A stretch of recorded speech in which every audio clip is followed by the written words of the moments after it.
साथियों नमस्कार। कविता की पाठशाला के इस एपिसोड में मैं चेतन आनंद आप सभी का हार्दिक स्वागत करता हूँ। मन बहुत दुखी है। ऐसा लग रहा है जैसे या तो ज़मीन नीचे से खिसक गई है या सर पर आसमान नहीं रहा। मेरे परम श्रद्धेय गुरुदेव विश्वविख्यात महाकवि डॉक्टर कुंवर बेचैन अब इस दुनिया में नहीं है। वो सुरलोक पधार गए। आज मन तो कर रहा था कि एक तरफ कि ये एपिसोड ना बनाऊं, मनस्थिति ठीक नहीं है, लेकिन मैंने महसूस किया कि मेरे गुरुदेव अस्पताल में वेंटिलेटर पे होने के बावजूद कुछ ना कुछ लिखते रहे, लोगों को प्यार का संदेश देते रहे। तो जब वो ऐसी विकट स्थिति में भी अपने धर्म से नहीं हटे, लिखने के कर्म से नहीं हटे, तो फिर भला मैं कैसे ऐसी मनस्थिति में भी या ऐसी परिस्थिति में पीछे हट जाऊं। मैं भी तो उन्हीं का शिष्य हूं। बस यही सोचते हुए मैंने हिम्मत की और कविता की पाठशाला को लेकर आया, क्योंकि उनका निर्देश था कि नवांकुरों के लिए तुम कुछ करते रहो, जो मैंने तुम्हें सिखाया तुम उन्हें आगे की पीढ़ी तक बढ़ाओ। तो उन्हीं का निर्देश का पालन मैं सतत निरंतर करता रहूँगा। यही सोचकर मैं फिर अपने आप को हिम्मत जुटाई और फिर आपके समक्ष आया हूँ।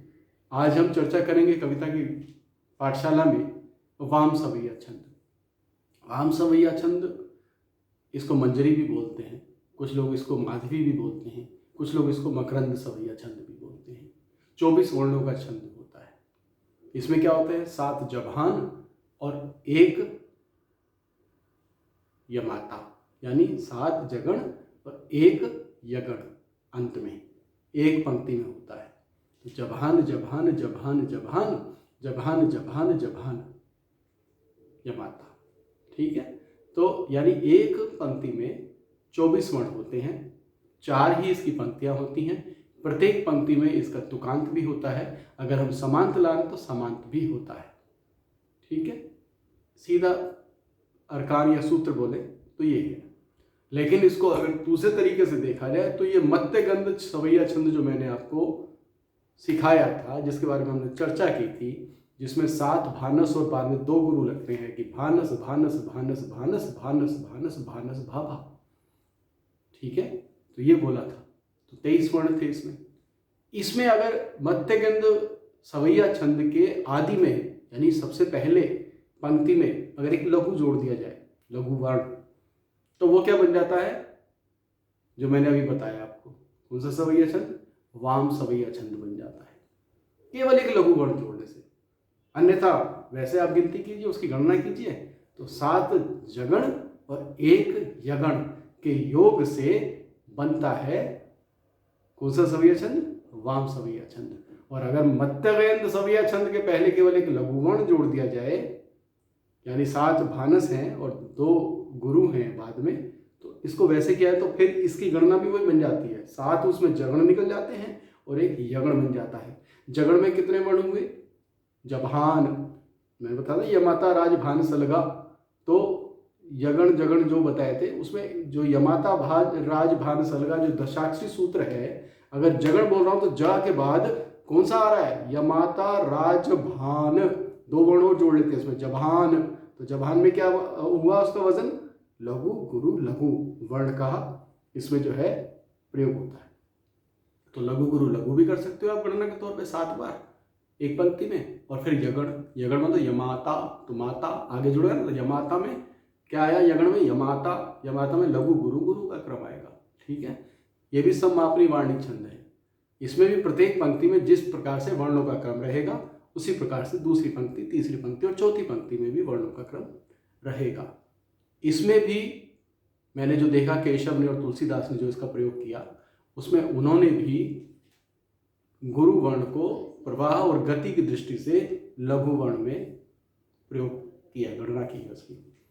तो ये क्षम्य है, दोष नहीं है, लेकिन ये गुण भी नहीं है, एक छूट है, ठीक है। तो कम प्रयोग हो तो ज़्यादा अच्छा है।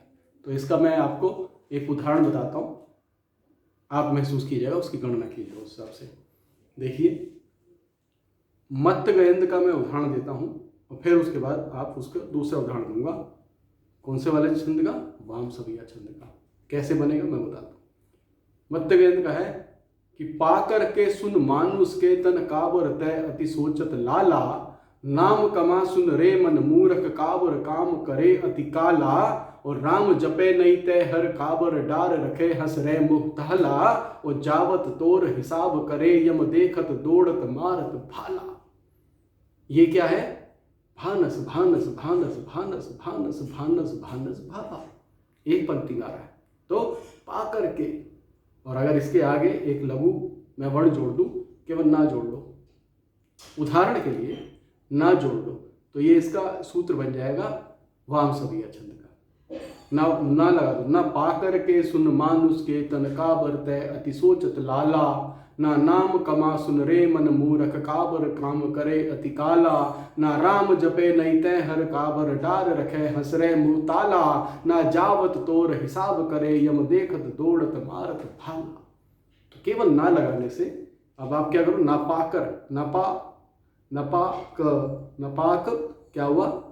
जबान, तो एक जगण हो गया। ऐसी रके सुन, पाकर हुआ ना, रा रह गया, रके सुन, रके में क्या हुआ? लघु गुरु लघु, एक जबान और हो गया, एक जगण, दो हो गए। ऐसी सु इधर आ गया, तो फिर क्या हुआ? रके सु, तो फिर नमानु, नमानु में क्या हुआ? लघु गुरु लघु, तो एक जगण और आ गया। फिर नुस्के, नमानु में आ गया इधर, तो सकेतन, तो सकेत, सकेत में भी लघु गुरु लघु, तो एक जगण और आया। तो ऐसी आप गणना करेंगे तो लघु गुरु लघु का क्रम बन जाएगा, केवल एक ना पहले मध्य गेंद सवैया छंद के सूत्र में लगा देने से। एक लघु वर्ण जुड़ते ही वो बन जाता है वाम सवैया छंद। है ना आसान? आसान है। आप उस तरह से प्रयोग करके देखिएगा, अभ्यास करके देखिएगा, आसान लगेगा। गाकर भी लिखिएगा तो और आसान लगेगा। गाना कैसे है? इसको ऐसा कर सकते, ना लगाने से वाम सवैया छंद का उदाहरण बता रहा हूँ। है मध्य गेंद लेकिन उसके आगे ना लगा रहा हूँ, तो वो बन जाएगा वाम सवैया छंद।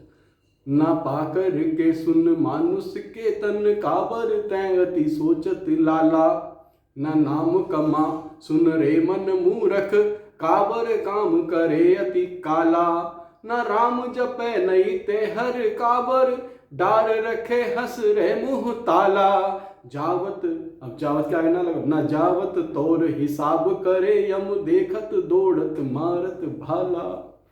तो ये बन जाता है वाम सवैया छंद। है ना? अच्छा, मजेदार। केवल 22 वर्ण से 26 वर्ण के तक और उसके बीच में ही झूलता है सवैया छंद। तो जितने भी सवैया छंद के 16 तरह के प्रकार जो प्रचलन में है, मंचों में ज़्यादा गुनगुनाए जाते हैं, ज़्यादा कवि लिखते हैं। पहले के ज़्यादा लिखते थे भक्तिकालीन रीतिकालीन। आधुनिक काल में कुछ सवैया छंदों पर लोग या तो मदिरा सवैया छंद लिखते हैं, या धुरमिल लिख लेते हैं, या मत्त गयंत को ज़्यादातर लिख लेते हैं लोग। बाकी छंदों का कम प्रयोग करते हैं लोग। करते हैं जो पहले बीच में मैंने और गंगोतक बताया, गंगोतक का भी अच्छा प्रयोग करते हैं। तो कुछ एक सवैया छंद ज़्यादा प्रचार में अब भी हैं, लेकिन 16 प्रकार के जो मुख्य सवैया छंद प्रकार थे वो मैं आपको बता रहा हूँ। एक सवैया छंद और रहता है जो अगली बार बताऊंगा अगले एपिसोड में। अब ये वाले वाम सवैया छंद पर आप अभ्यास कीजिएगा। इसको गुनगुना के भी कर सकते हैं, या इसको तहत में, जैसे मैंने पढ़ के इसको बताया उदाहरण में। और अगर तरन्नुम में, तो ये तरन्नुम भी इस तरह से बना सकते हैं, अपने मन मुताबिक बना सकते हैं, जिसमें आपको ज़्यादा सहूलियत हो। तो गणना कीजिए, इसको लिखिए, अभ्यास कीजिए। हिंदी साहित्य में एक अच्छी और बढ़िया रचनाएं आएंगी तो हिंदी साहित्य समृद्ध होगा। फूल अगर बना रहे हैं, फूल लेकर आ रहे हैं, तो उसका आकार भी देखिए। और आकार क्या होता है? उसका शिल्प। तो भावों के साथ भाषा और शिल्प का बहुत महत्व होता है। अपने भाषा शिल्प को मजबूत कीजिए, और मैं उसी शिल्प के बारे में आपको बताता हूँ। करेंगे, शुरू में मुश्किल लगेगा, लेकिन जब अभ्यास में आ जाएगा तो बात यहाँ से निकल के यहाँ जब घुस जाएगी तो वो फ्रेम्स सारे यहाँ इकट्ठे हो जाएंगे, यहाँ आ जाएंगे। तो जो बात करोगे फिर वो छंदों में निकल के आएगी, चाहे कोई भी सवैया छंद हो, कोई भी चीज़ें हो। हम गज़लों पे भी आगे बात करेंगे, लेकिन आज के लिए वाम सवैया छंद पर ही हमने चर्चा की है। संकल्प मेरा यही है, मेरे गुरुदेव के निर्देश के अनुसार, एक सीखेगा दो को सिखाएगा। तो आप भी प्रयास कीजिएगा, आपको बात ये समझ आएगी। तो आगे 2 रचनाकारों को इसको वीडियो को फॉरवर्ड कीजिएगा, अच्छा लगे लाइक कीजिएगा, अपने कमेंट्स भी दीजिएगा। हमें भी ऊर्जा मिलती है कि हम आपको जो सिखा रहे हैं आपको समझ आ रही है। तो आज के लिए इतना ही। सब सुरक्षित रहिए। समय बड़ा विपरीत चल रहा है। अपने आप को, अपना और अपनों का, सभी का ख्याल रखिए। किसी की मदद हम कर सके तो उसके लिए, मदद ना कर पाए कोई बात नहीं, लेकिन मदद के लिए प्रयास, और अच्छे प्रयास और भरपूर प्रयास करते रहिए। इसी शुभकामना के साथ मैं चेतन आनंद आज के इस एपिसोड से विदा लेता हूँ। बहुत बहुत आभार, बहुत बहुत धन्यवाद, नमस्कार।